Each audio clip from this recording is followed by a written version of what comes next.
Hello, hello, hello. As the calendar flips from February to March tomorrow, you know what that means if you're a college basketball fan. March Madness. And I figured it'd be a perfect time to have a March Madness FGCU theme episode on the Big D podcast. Before I bring in today's special guest, please subscribe, like, and share the Spunky Spectrum Sports YouTube page where you can see all my content, all my videos. Also got a trivia. You're going to enjoy them all. Also, check out the Big D podcast for your audio listeners on Spotify and Apple. So, as you can see from that background,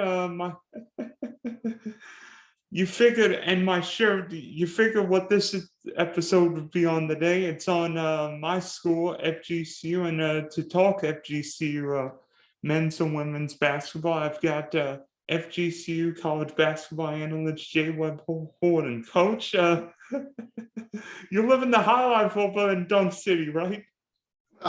You know, I've been blessed to have the opportunity to, to work for Mike Colangelo and ESPN up in Orlando, and I live here, and I get to call the FGCU games, which has been a lot of fun the last 12 years, both men and women. I can attest. Trust me, whether it be raining threes or Dunk City, you've got a lot of enjoyment there.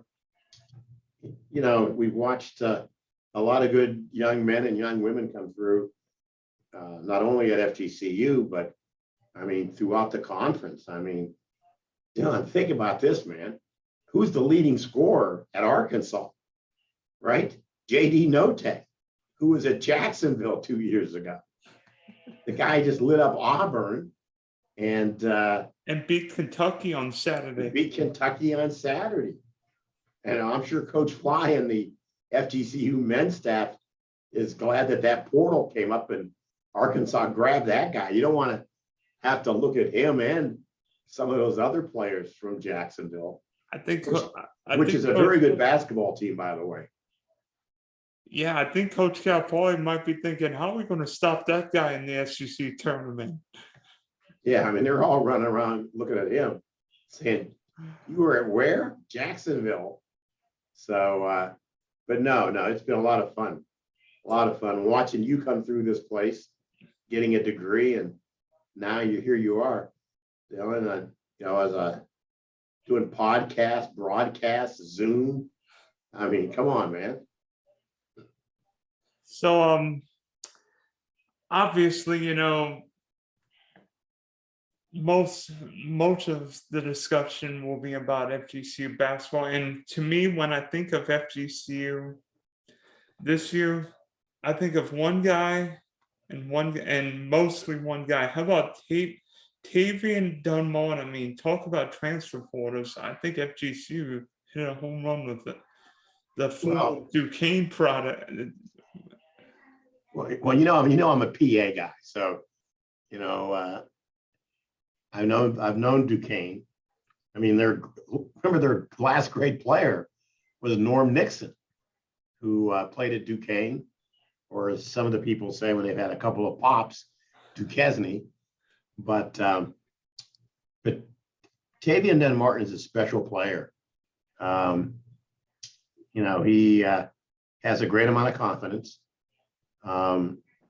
But I think there's really been a growth over the last 5 or 6 games where he really has been looking to distribute the ball.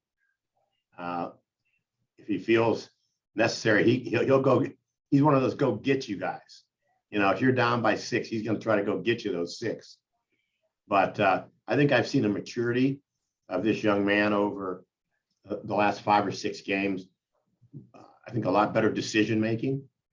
So, but don't sleep on some of these other players there. I mean, hey, when you look at big men, when is the last time you had a big man in the ASUN like Kevin Samuel? I mean, he is, I think, 4 blocks away from 300 blocks.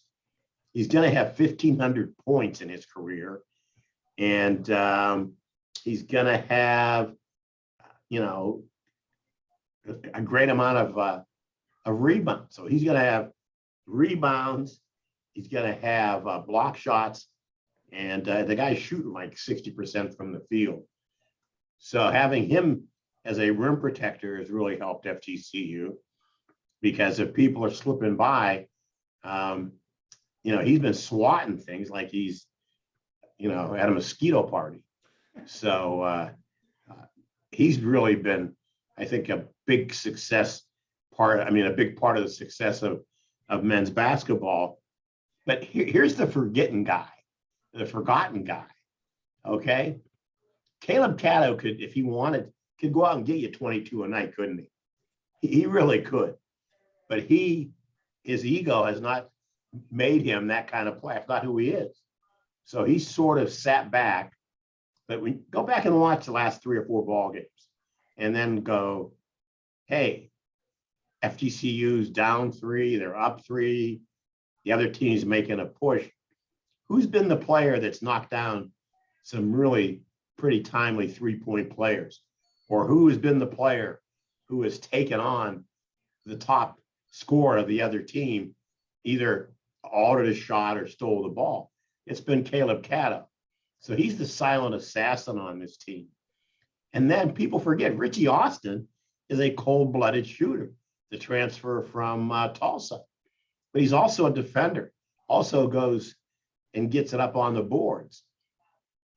The other starter, Cyrus Largy, he gets lost in this, but he's giving you about 11 points a game, can defend, sometimes puts it on the floor when they've had one of those famous droughts shooting from the 3. And then, hey, how about Dakota Rivers? Okay. I mean, he started out starting, then went into that witness protection program where he was not seen for a while. And this is a lesson for young men and young women who compete in athletics. I don't care what the sport is. Coaches tell you what you need to do to get on the floor. Complaining isn't going to get you on the floor. Okay, developing a work ethic. Oh, I need to work on rebounding. Well, who's become one of the better rebounders on this team? Right? It's Dakota Rivers. Who has become a better defender over the last 4 or 5 ball games? It's been Dakota Rivers. He is doing the things that the coaches told him. You want to get off the pine. See, sometimes the pine, #bench, is a self-imposed inflicted pain brought on that person by the player, him or herself. And so he's come off the bench, and I think has done an outstanding job the last few ball games, and has helped them really get where they are. And I think the other person, as we go through the lineup, hey, Zach Anderson has been a staple, hasn't he? Solid, gives you points, can defend. And then Andre Weir, you know, the 6'11" freshman. Look at his last 3 ball games. If you look at, I think Liberty was at 9, played 9 minutes, had 11 points and 6 rebounds. So they really have a very deep squad, Dylan. It's just a very deep squad.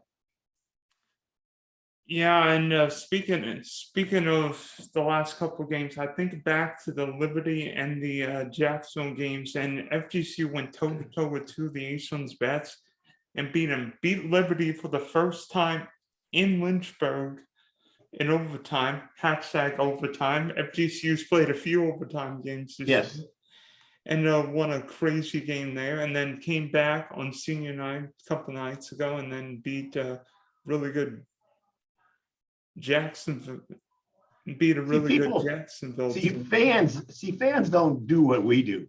Look at stats and watch film. Okay. So you're thinking this is the old time Jacksonville. You know, this is a really solid Jacksonville team. They're 8 or 9 deep.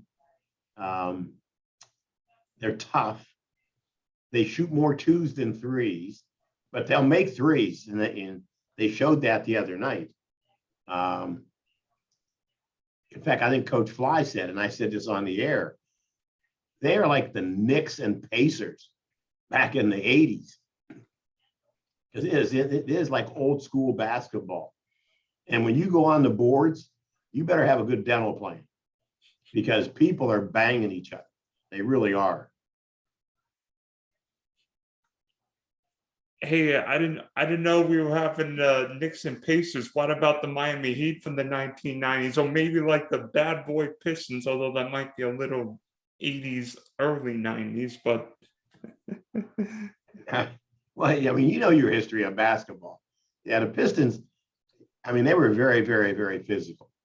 But that was a physical ball game on Saturday afternoon. Hey, and before I forget, the other young man, Carlos Rosario, both Carlos Rosario and Weir have come off the bench when Samuels has gotten foul trouble and really manned up on the bigs of the opponents. So I got to give Carlos a shout out because, you know, the guy was one of the top players in the OVC. And see, that's the other thing people don't realize. You look at all the transfers, these young men have accepted their roles. You know, no one's whining or complaining. Fly told them what they had to do. You want to get on the floor, here's what you got to do. And they've accepted that. And it was nice to see Matt Halverson on senior day hit those 3 threes to start that game out because, you know, I mean, he's been in a little bit of a shooting slump. He's one of the premier 3-point shooters in the country, you know, and he really is. so obviously with the men, FGCU faces North Alabama tomorrow night, and if you think back to the regular season, FGCU won that first game, but as we know, history can change. There's always seemingly upsets in these conference tournaments every year. So, Well, the thing that scares me is right now, you know, who's been balling out is Daniel Ortiz. I mean, he had, what do you have, 28 the other night. Have not seen Jamari Blackman he wasn't on the roster the last game. And, you know, I'll have to check their webpage because remember, he was freshman player of the year 2 years ago and 3 years ago, came in here and beat FGCU, if you remember. Not that I remember that whoever was guarding him forgot that the coaching staff had said hands up on the best shooter. I think I remember that game because he's like, don't forget about Blackman. Yeah, he was like, yeah, you gotta have hands up. And I won't say the name of the player who was guarding him, but he must have thought he was doing the Watusi with hands on the hips. And Jamari Blackman like looked at him and said, like, do you realize I'm Jamari Blackman? I'm the reigning freshman player of the year, and I'm a 38% shooter from the 3, but keep your hands down so I can just have a little crease here to knock down. That's when they beat FGCU. But that'll be a tough out because Isaac Chapman is I mean, the dude really goes to the boards with a great amount of force. You know, Will Susi, high energy from this team. D'Italia Brown. I mean, the guy loves to shoot the 3 in transition. So, and Tony Pujol does a great job of creating a culture there in North Alabama of winners. So, yeah, FGCU's beaten them twice. Don't sleep on them. Do not sleep on UNA, I'm telling you. Yeah, I don't think you can sleep on anybody. Otherwise, you're going home. Yes. So, in terms of the ASUN tournament, where would FGCU on the men's side rank in terms of favorites? Because obviously, the Eagles just beat the top 2 teams on the east side, Liberty and Jacksonville. Well, Jacksonville State's a very good team. I mean, they're well coached by Roy Harper.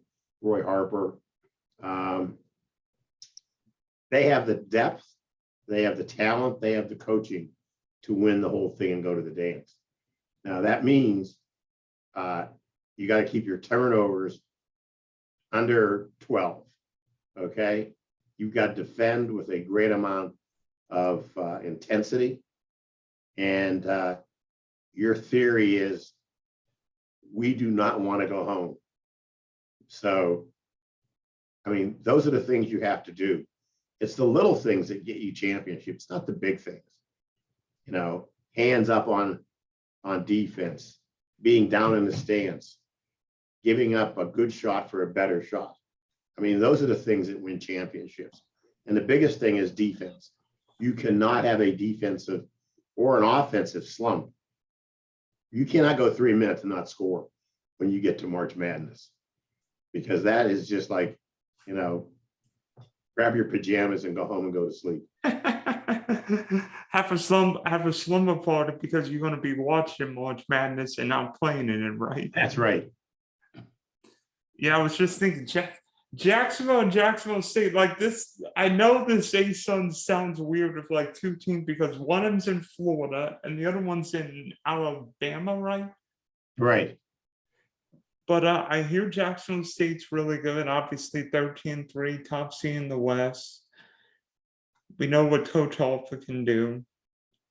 But FGCU played there and only lost by, I believe, 8 points early in the season. And teams change. We've seen teams get on runs. And you think... Well, see, here's the beauty of the past. Okay, it's the past. And the future is that you go look at the game film. What were the things that we didn't do? Oh, we didn't do this. We didn't do that. So you fix those things. But all these teams, whether it's FGCU, whether it's Liberty, all these teams are better now than they were 6 weeks ago. And everyone's got nicks and bruises. So being hurt is not an excuse. You got to just strap on the tape, tell the trainer to put a little extra of that gooey stuff on my legs, and I'm ready to go play. Because see, this is the time when you talk about the NBA. No babies allowed. Okay, you got to be a grown man or a grown woman to go out here and play and want to get through to the dance.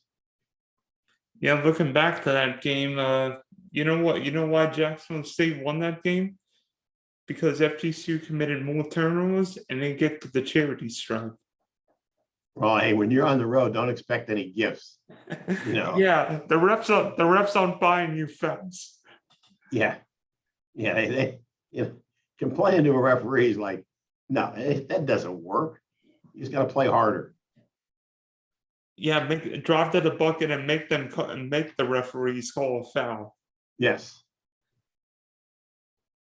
So I think it's going to be fun to see what happens. Obviously, FGCU's got to win 4 games, but you know we've seen teams get on crazy runs. I remember the Kemba Walker UConn team won 5 games in 5 days at MHG. Well, you did say a name that sort of helps. I mean, you get Kemba Walker. That's like having Moses leading you to the promised land. It's not if you're going to get there. It's just when you're going to arrive. So from Dunk City, the reigning threes, I think we've got. Let's take a look at the FGCU women because another year, another winning season, another not just winning season, but 26-2 regular season for the Eagles. Carlos Mesco's a genius. What else is new? But to me, I've seen a different FGCU team the past couple of weeks. Obviously, the Liberty win was big. Getting Kirsten Bell back from her torn meniscus was big. But I've seen remember this, you know, and obviously Coach Mesco's a great coach. But hey, we gave kudos to the athletic trainer, okay, from FGCU. I mean, that young lady, I think it's Sawyer. Is it Sawyer? Her last name is escaping me, but Sawyer, the athletic trainer for women's basketball, was able to help that young lady rehab and had her back for the most important game of the year. Because who knows, would FGCU have won that game if Kirsten Bell did not play on the road at Liberty? And because of that, if FGCU and Liberty meet in the ASUN title game, that game won't be in Lynchburg. That'll be just up the road from me. right here in Alico Arena. So I think sometimes when they did not have Kirsten Bell, they struggled, but a lot of that struggle was, the last 2 or 3 weeks is like the dog days. Okay. Because I mean, you've been playing a lot of basketball, you're practicing, you're studying. I mean, it's not like you're on a Caribbean cruise, right? I mean, there's a lot of stuff you got to do. And so the girls had struggled there for a little bit, but everyone struggles this time of the year. I mean, this past weekend, 6 of the top men's teams got wackoed, right? Purdue loses to Michigan State, who'd been struggling. Auburn loses. But hey, if you're going to have Bell come back, what a great time up at Lynchburg. I mean, she hadn't played in 6 weeks, comes out limited minutes, but has 23 points. So that's a big win. And like you said, while she was out though, a lot of these other young women were able to get quality minutes. And because it's tough to get PT when you aren't playing. So when you look at Kendall Spray or, Carly C, all those young ladies, Seneca Hackley was a big beneficiary of the fact that Bell didn't play for a while. Andrea Cecil was getting more playing time. So, and the nice thing right now is that the women don't play till Sunday at 2 p.m. I mean, the men got to grind. They just played Saturday, right? You got to play tomorrow. You got to jump a flight the next day and fly to Louisville to play Bellarmine, which is not a good matchup for FGCU. It's a winnable game, from that standpoint. Then you got to figure where, because they're going to reseed at the end somehow. And so I don't know what that means. Oh, by the way, the men also play Tuesday, Thursday, Saturday, Tuesday. Used to be either Tuesday, Thursday, Saturday, or Sunday, but now it's Tuesday, Thursday, Saturday, Tuesday. Talk about playing 4 games in potentially 4 different cities against 4 teams over the space of 8 days. Hey, strap them on, have some Gatorade, and get ready to play. And have plenty of ice baths ready. Get some ice baths ready, baby. Get out the cryotherapy. So obviously, we've talked about Kirsten Bell. I mean, the fact that she came back from a torn meniscus, which would have knocked out a lot of athletes for the season, is big. But I think even more pivotal for FGCU's success in March will be Tishera Morehouse, because if you have that 1-2 scoring punch, you've got a potential of being not just anybody in the ASUN, potentially being one of these big schools in March. Well, the biggest thing for FGCU is their balance. Since we don't have a lot of size, that's always been a problem. But you spread the floor, but you gotta make shots. Okay, shooters can shoot, but coaches don't like good shots. They like good makes. So you got to be shooting 38% up or better for threes, and then you got to defend. And one of the things about the Semesco offense is that you bring those bigs on the other team outside, and usually his players, because he's got more and more players who can put the ball on the floor and go to the hole. But bottom line is you got to limit turnovers, right? You got to be neutral on the boards. But the bottom line is you got to put the ball through the hole. And hey, it's nice you can bring someone like Kendall Spray off the bench, lifetime 43% shooter from the 3. She's a cold-blooded shooter. She really is. But, Tashara Morehouse can shoot the three. Seneca Hackley can shoot the three. Kirsty Fields can flat out load it up with the threes. So bottom line is, when you get in the March Madness, you got to get on that roll where you got to put up and make at least, I would say, 8 to 10 threes. I say you might have to make more, especially against these big teams, because a team like Stanford or South Carolina can just dominate the boards. And FGCU's got to trade twos for threes. Well, I'm listening to a book right now on analytics, and if you can absolutely make your threes, obviously, that's where you want to be, but you still have to have a blend sometimes, don't you? Where if you aren't making threes, you got to put the ball on the floor, go to the hole, and make threes the old-fashioned way. But hey, shooters got to shoot, and you're going to lie.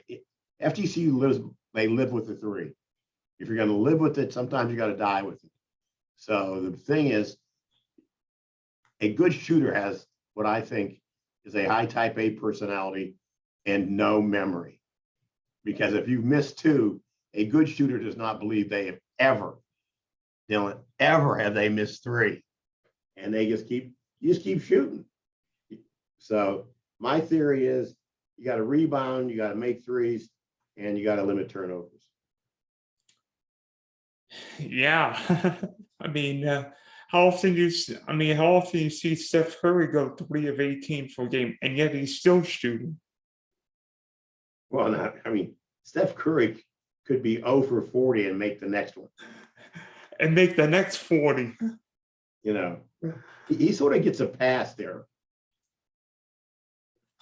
So are there any scary matchups for the FGCU women? Obviously, Liberty was a tough matchup. Well, Liberty's a tough matchup. Hey, Stetson sort of came in here.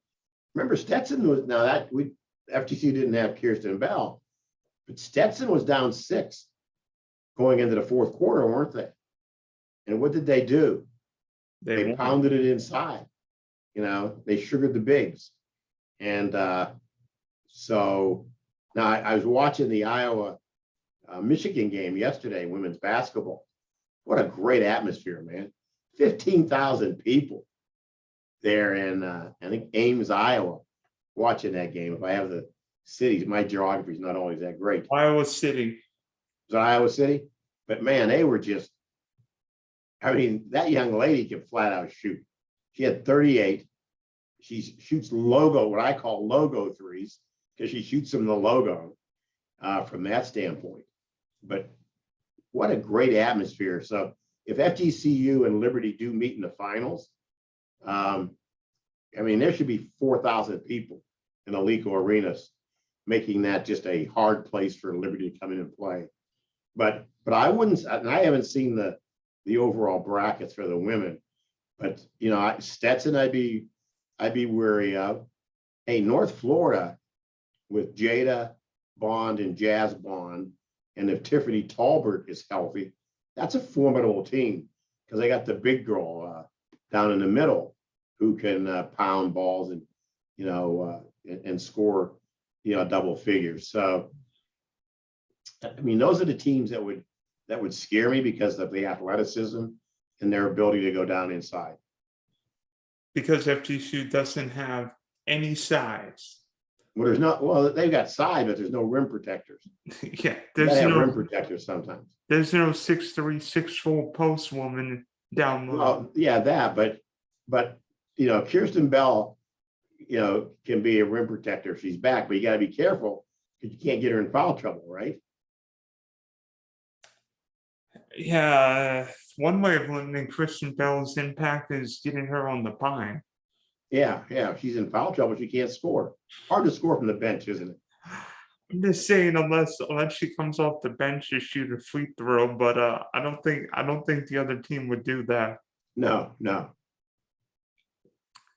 So I can't wait to see March Madness unofficially or officially begin this week. I think it's going to be fun. I think that it'll be crazy. I think there'll be some Houdini moments, but hopefully FGCU, both the men and women, make deep runs, and we can see plenty of dunks and plenty of threes in March.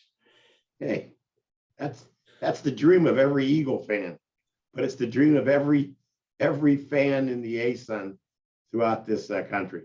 Dylan, always a pleasure to hang out with you, my man. Peace out. Thanks for hopping on, J Webb, and we'll see you later. Anytime.